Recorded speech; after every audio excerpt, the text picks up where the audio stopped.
पिताजी खेतों में काम करते थे।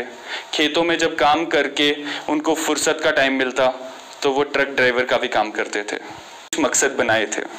शायद वो मकसद था कि देश की सेवा कर सकूं, आर्मी ना सही किसी और तरह से। अब कहते हैं ना, जब किसी ने मन में ठान लिया हो, दृढ़ निश्चय हो, तो किस्मत भी उसका साथ देती है। सोचा कि बस ये एक आखिरी बार पूरा दमखम लगा दूं और कुछ कर जाऊं। नमस्कार, मेरा नाम है हरविंदर सिंह और रिसेंटली यूपीएससी के सिविल सर्विसेज एग्जामिनेशन 2018 में मैंने 335th रैंक हासिल किया है। मेरी ये जर्नी थोड़ी मुश्किलों भरी रही, थोड़ी खुशियों भरी रही। जो भी ये जर्नी है आज मैं आप सबके साथ साझा करने जा रहा हूँ। तो मेरी जर्नी कुछ इस तरह रही। बचपन में 3 साल का था जब हमारा घर तैयार नहीं था, किचन तैयार नहीं थी। माँ जो खाना बनाती थी वो ज़मीन पर बनाती थी। एक दिन मुझे वैसे ही मम्मा खेलते हुए छोड़कर पानी भरने गई। उनको मेरी चीख की आवाज़ सुनाई थी। वो दौड़ते दौड़ते आए तो देखा मैंने अपना दायां हाथ गरम तेल में डाल दिया और रो रहा हूँ। मेरी 3 उंगलियाँ सीधी नहीं रही और उसका इफ़ेक्ट मेरी पूरी लाइफ पर आज भी पड़ता है। कभी कभी ऐसा लगता है कि ज़िंदगी में जो भी होता है उसका कुछ पर्पस होता है। तो शायद मेरे हाथ जलने का जो एक इंसिडेंट हुआ उसकी वजह से आज मैं सिविल सर्विसेज में अच्छा कर पाया। उसके बाद क्या हुआ, मैं बोर्डिंग स्कूल में चला गया, सैनिक स्कूल नगरोटा में पढ़ा। वहाँ पर मुझे इंडियन आर्मी ज्वाइन करने का मन किया। 12th क्लास में था, मैंने एनडीए का रिटन एग्ज़ाम, इंटरव्यू सब पास कर लिया। जब इलाहाबाद में मेरा मेडिकल चल रहा था, जो डॉक्टर थे उनकी नज़र मेरे इस हाथ पे पड़ी। वो कहते कि इन उंगलियों की वजह से आप आर्मी ज्वाइन नहीं कर सकते। मेरा सपना था कि मैं जा पाऊँ। मैंने उनसे पूछा, सर मैं क्या करूँ कि मैं आर्मी ज्वाइन कर सकूँ। उन्होंने मुझे कहा कि आप वापस जाइए, आप फिर से एग्ज़ाम दीजिए, पर एग्ज़ाम देने से पहले आप एक अपनी सर्जरी कराइए। कुछ ऐसा ही मैंने किया। 12वीं की परीक्षा दी, फिर मैंने AIEEE और एनडीए का रिटन एग्ज़ाम दिया और अगले ही दिन मैंने अपने हाथ का ऑपरेशन करा लिया। फिर से वैसे एनडीए का रिटन एग्ज़ाम पास हो गया, इंटरव्यू पास हो गया, फिर से एसएसबी इलाहाबाद आई। इलाहाबाद में एसएसबी फिर से पास किया, फिर मेडिकल आया। डॉक्टर वही थे, मैं भी वहीं था। फिर से उन्होंने मेरा हाथ देखा। उन्होंने देखा कि ऑपरेशन की वजह से मेरे हाथ पे बहुत सारे स्टिच मार्क्स आ चुके हैं। उन्होंने कहा, बेटा मैं तो चाहता हूँ कि मैं तुम्हें फिट कर सकूँ, पर मुझे अभी भी डाउट है कि आपके इस हाथ के साथ आप ट्रेनिंग भी कंप्लीट कर पाओगे कि नहीं। मैं हताश हुआ। मैंने बहुत सारी कोशिश की, बट शायद किस्मत को यही मंजूर था। मैं ज़िंदगी में आगे बढ़ता गया। इंजीनियरिंग के टाइम मुझे समझ आया कि कैसे मेरे पिताजी हम 3 बच्चों को पढ़ा रहे हैं। थोड़ी समझ आई, थोड़ा खुद देखा। पिताजी खेतों में काम करते थे। खेतों में जब काम करके उनको फुर्सत का टाइम मिलता तो वो ट्रक ड्राइवर का भी काम करते थे। उस सब को देखकर एक चीज़ तो मैंने तय कर ली कि अपने सपने में साइड पे रखूं, पहले मैं आत्मनिर्भर हो जाऊं। कॉलेज में बहुत कोशिश की कि मेरी कहीं प्लेसमेंट हो जाए, पर उस साल बहुत कम कंपनीज कॉलेज में आई। 2013 में मैं ग्रेजुएट हुआ, पर मेरे पास कोई जॉब का ऑफर नहीं था। घर गया, अक्सर रोता था कि क्या करूं। एक मौका मिला, टीचिंग का एक ऑफर मिला जम्मू के ही एक कॉलेज में। मैं चला गया, मैं पढ़ाना शुरू कर दिया। फिर दूसरा मौका मिला, एक प्राइवेट कंपनी में सिविल इंजीनियर की नौकरी मिली, मैं वहाँ चला गया। पर्पस मुझे समझ नहीं आ रहा था, मेरी ज़िंदगी का पर्पस क्या है, बट मैं बस पैसा कमाने के लिए भागता रहा। किस्मत ऐसी हुई कि ज़िंदगी मुझे वापस इलाहाबाद ले गई। इलाहाबाद की एक कंपनी इफ़को में मेरी सिलेक्शन हो गई। वहाँ ज्वाइन करके मुझे याद आया कि मेरी ज़िंदगी में मैंने कुछ मकसद बनाए थे। शायद वो मकसद था कि देश की सेवा कर सकूं, आर्मी ना सही किसी और तरह से। बस वही इलाहाबाद में रहते हुए ही मैंने डिसाइड किया कि मैं सिविल सर्विसेज की तैयारी करूंगा। अब तैयारी करने की ठान तो ली, बट जॉब छोड़ना मेरे पास ऑप्शन नहीं था। तो फिर साथ साथ तैयारी करनी शुरू कर दी। नहीं पाता था, हताश रहता था, दोस्तों से बातें करता था। दिल्ली में दोस्त तैयारी कर रहे होते थे, उनके पास चक्कर लगाता था, पूछता था कि क्या करूं। कुछ पता नहीं चलता था, बस तैयारी करता था। अब कहते हैं ना, जब किसी ने मन में ठान लिया हो, दृढ़ निश्चय हो, तो किस्मत भी उसका साथ देती है। तो बस यूं ही कुछ हुआ, जम्मू एंड कश्मीर गवर्नमेंट में, मेरी स्टेट गवर्नमेंट में PWD में जॉब लग गई। जिस दिन मैं घर वापस गया वो जॉब ज्वाइन करने, उसी दिन से तैयारी शुरू कर दी। उसी दिन से वहीं पर एक टीचर थे, उनके पास अपने ऑप्शनल की क्लासेस लेना शुरू कर दी। जॉब के बाद सीधा क्लास चले जाना, क्लास के बाद घर आके पढ़ना, फिर अगले दिन जॉब जाना, ये मेरी रूटीन बन गई।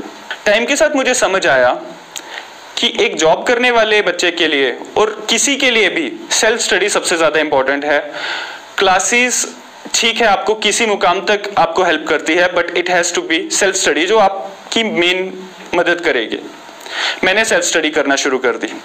दिसंबर 2015 था। कोशिश थी कि जून 2016 में प्रीलिम्स दिया जाए। प्रीलिम्स दिया, फेल हो गया। बहुत बुरा लगा।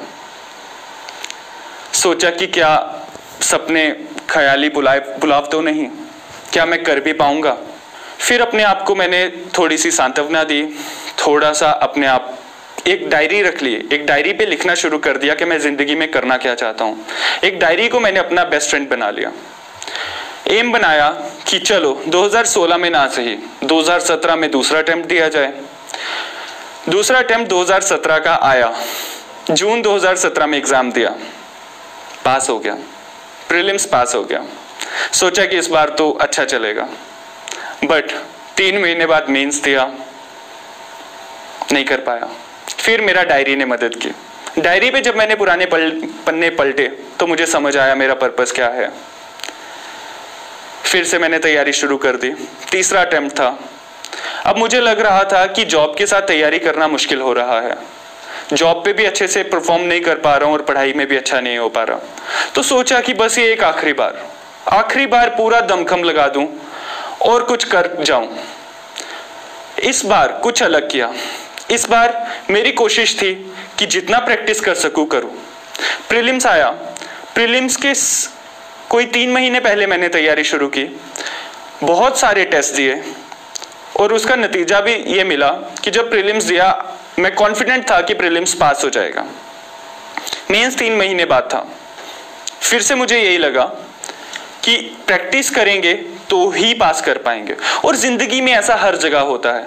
अगर आप किसी चीज़ के लिए तैयार होते हैं, किसी चीज़ के लिए आपने अच्छे से प्रैक्टिस किया होता है, तब भी आप जिंदगी में अच्छा कर सकते हैं। मेंस दिया, मेंस पास हो गया। इंटरव्यू आया। इंटरव्यू एक ऐसी स्टेज होती है जब आप अपने आप को जानेंगे तो ही अच्छा कर पाएंगे।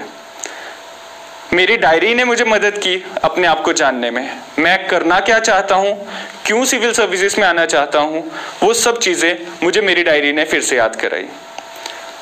इंटरव्यू दिया।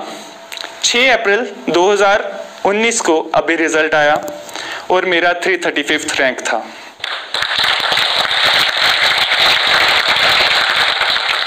तो मेरी इस यूपीएससी की जर्नी में मैंने कुछ चीज़ें सीखी जो मैं आपके साथ साझा करने जा रहा हूँ। बचपन में हाथ जल गया। उससे ये सीखा कि कुछ चीज़ें आपकी लाइफ में ऐसी हो जाती हैं जिस पर आपका कंट्रोल नहीं होता।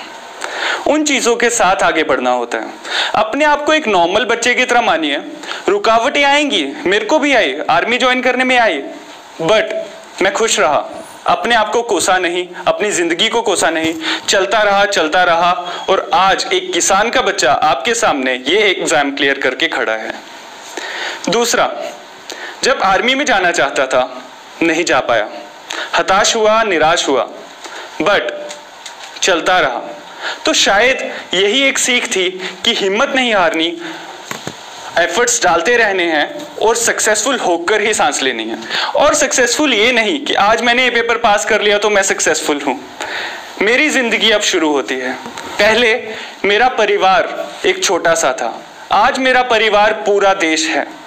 तो बस अब एक नई जिंदगी के साथ मुझे फिर से सक्सेस अचीव करनी है। शायद 10 साल बाद जब मैं यहाँ पे आऊँ तो मैं कुछ और सुना सकूँ, कुछ और सक्सेस टेल्स आपके साथ साझी कर सकूँ। एक और चीज मैंने सीखी, ये शायद हमारे मन के ख्याल ही होते हैं कि नौकरी छोड़कर ही पढ़ा जा सकता है, अलग से बैठकर ही पढ़ा जा सकता है। अगर आपके इरादे पक्के हैं, अगर आप अपनी जॉब के साथ टाइम निकाल सकते हैं तो उससे बेहतर कुछ नहीं। अब मेरे साथ ऐसा था कि मैं जॉब छोड़ के पढ़ाई नहीं कर सकता था, तो मैं आपको भी यही कहूँगा कि हमेशा यूपीएससी जो एक चीज है बहुत ही अनसर्टेन है, हमेशा एक बैकअप प्लान रखिए। पास हो गए, अच्छा कर गए, well and good, but UPSC pass किए हुए कैंडिडेट्स अकेले देश नहीं चला रहे, देश चला रहे हैं समस्त जितने लोग हैं। कोई भी रोल में हो, आप देश की सेवा कर रहे हैं, बस यही कहकर अपने आप को एक प्राउड मोमेंट फील कराइए और आगे बढ़ते रहिए। जिंदगी का नाम है जीना। और इसके साथ मैं आपके साथ एक लाइन शेयर करना चाहूंगा जो बचपन में हम प्रेयर्स में बोला करते थे, इतनी शक्ति हमें देना दाता कि मन का विश्वास ना कमजोर होना। इसके साथ नीचे एक लाइन आती है, हम ना पूछें हमें क्या मिला है, हम ये पूछें किया क्या है अर्पण। तो शायद इस देश की इन लोगों की सेवा करने में हमें ये नहीं पूछना कि हमें क्या मिला, अगर हम इस समाज के लिए कुछ कर सकें तो उससे बेहतर कुछ नहीं। इसी के साथ मैं आपसे अलविदा लेता हूं। शुक्रिया, धन्यवाद।